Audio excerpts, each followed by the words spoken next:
هغه یو لطیفه بیا ووایم چې یو دوه ساده غوندې کسانو د جومات په مخه تېرېدل د ایمان د قرت اواز یې واورېدو د ماښام د مونځ وخت و د یو دی بل ته وویل حیران په دې یم چې دا د خدای تقسیم خو نه دی په وسایلو ښه پوره او ښه کوټلی وطن د مسایلو د بوج لاندې اخیستی نشي ساه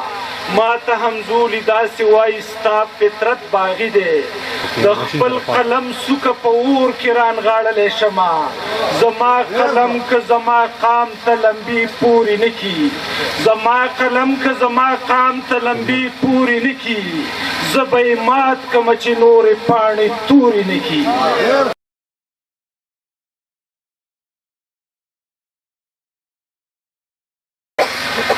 بسم الله الرحمن الرحیم.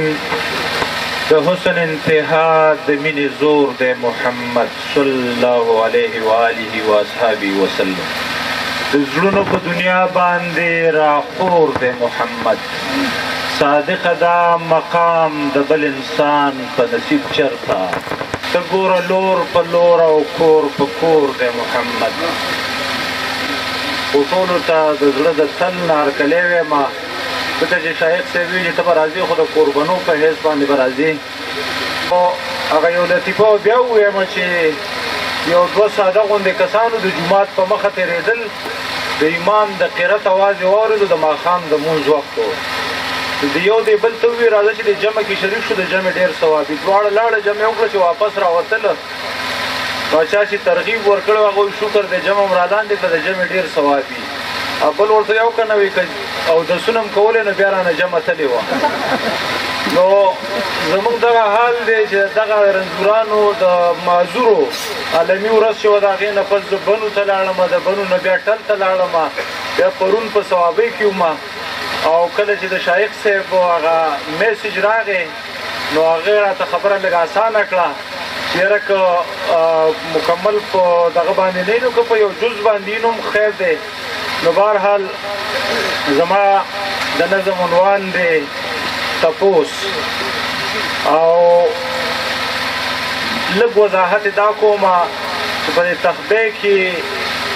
یوه معذوره جینۍ وه چې په خپو باندې شله وه او هغه پیغله وه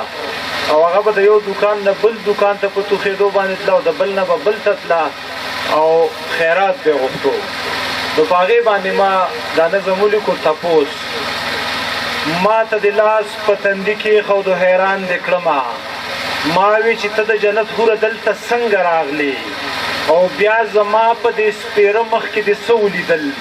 چې بې اختیاره د سلام ته منګل پورته کړله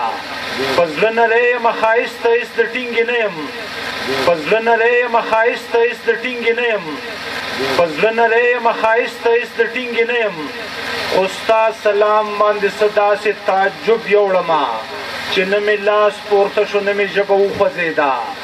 لکه د بوت مې غړېدې سترګې نور غلې ومه زما لیمو کې ښایستونو د ژوند کور اخیستی د کائنات له رنګینو یې ورله پور اخیستی چې آینه کې ورته وګورم خوشحاله شمه چې پکې هر وخت انځور د ښایستونو ښکاري چې پکې هر وخت سپرلی په غورځنګونو ښکاري چې پکې هر وخت رنګونه په موجونو ښکاري خو دغه واړه ښایستونه او رنګونه چې دي ستا د ښایست د رنګینو په مخ کې هېڅ هم نه دي د کوه قاف د ښاپېرو مې اورېدلې قیسې د چین ماچین د ښاپېرو هم صفتونه کېږي خو دلته نشته چې لږ ستا نه حسن پور واخلي ستا د ښایست نه خپل ښایست لاسې اور واخلي ته په شلېدلې لوپټه کې غونډه منډه ناسته مخ دې ښکاره دی خو نور ټول بدن دې نغښتی پکې والله چې دومره وس مې نه رسي نیازبینې جینۍ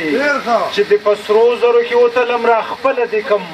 ستا یو سلام د دې دنیا د مالو زر نه غوره خو لا تر اوسه پورې سوچ وړیم فکر کوم د مرمرین لاس د سلام مانه دې څه وکړمه د مرمرین لاس د سلام مانه دې څه وکړمه یو زړه کې وایم چې خواله دې نږدې درشمه بل زړه کې وایم بازار دې چېرته تور مې نه کي په تذبذب کې درنه لرې څو قدمه ولاړ اخر په زړه کې مې اټله فیصله وکړله تور او پیغور سره به ګورم ای درغلمه سترګې مې پټې کړې بازار ته مې هم شا کړه ګلې تا ته نږدې شوم او ستا نه مې پوښتنه وکړه په ما دې څه ګمان راغلی چې سلام دې وکړو تا د شلېدلي لوپټې پیسکې د خپو لرې کړ ما ته دې ووې په خپو شله یم معذوره یمه که څه خیرات زکات وي راکړه چې کور ته یوسم ستا په خبره مې د زړه برجونه ونړېدل ستا پیغلتوب او ستا ځواني مې د مرۍ غوټه شوه زما په سترګو کې رنګونه سپین شو سپین اوبه شو جیب ته مې لاس کړه چې څه نغدې را سره وي هغه سره د اوښکو مې ستا لاس کې نذرانه کېښودې تا ته مې نه شو کتی ستا ښایست مې نه شو لیدی خو دا دنیا هم څه بدرنګه څه سپېره ښکارېده د غریبانو سره دلته داسې ولې کېږي چې د چا شله پیغله لور بازار کې خیر غواړي د چا رنځور زوی د علاج په اسره سا ورکوي څوک د خپل مور او پلار د مخ ګونجو کې ځان ته ګوري چې په مړه خېټه ډوډۍ هم ورکولی نه شي ته د زردار په کور کې ولې پیدا نه یې جینۍ ستا جسماني عیب ته به چا هم ګوته نه نیوله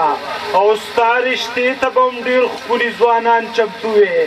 که میا مولا کره پیدا وې نو بیا هم به ښه وې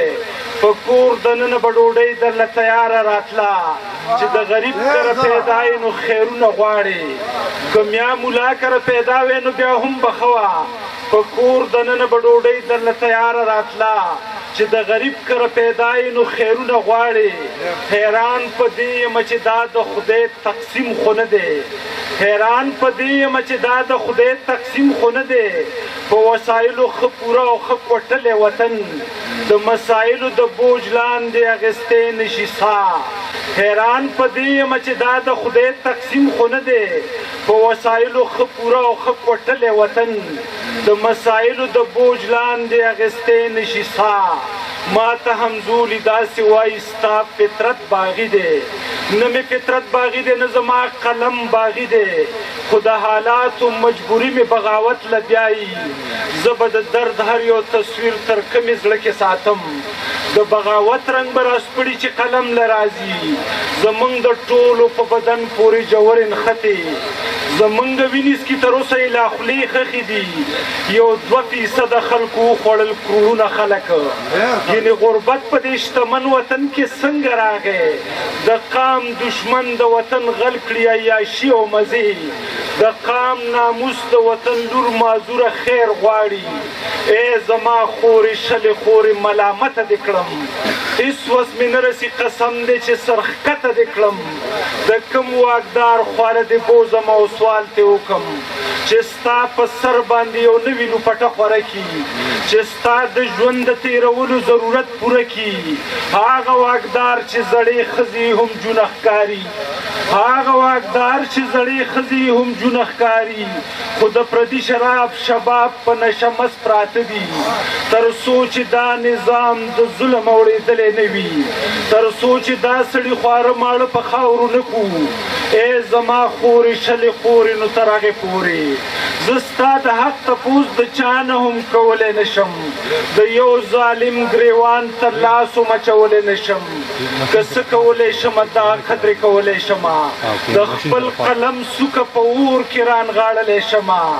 زما قلم که زما قام ته لمبې پورې نه کي زما قلم که زما قام ته لمبې پورې نه کي زه به یې مات کړمه چې نورې پاڼې تورې نه کي زه به یې مات کړمه چې نورې پاڼې تورې نه کي زه به یې مات کړمه چې نورې پاڼې تورې نه کي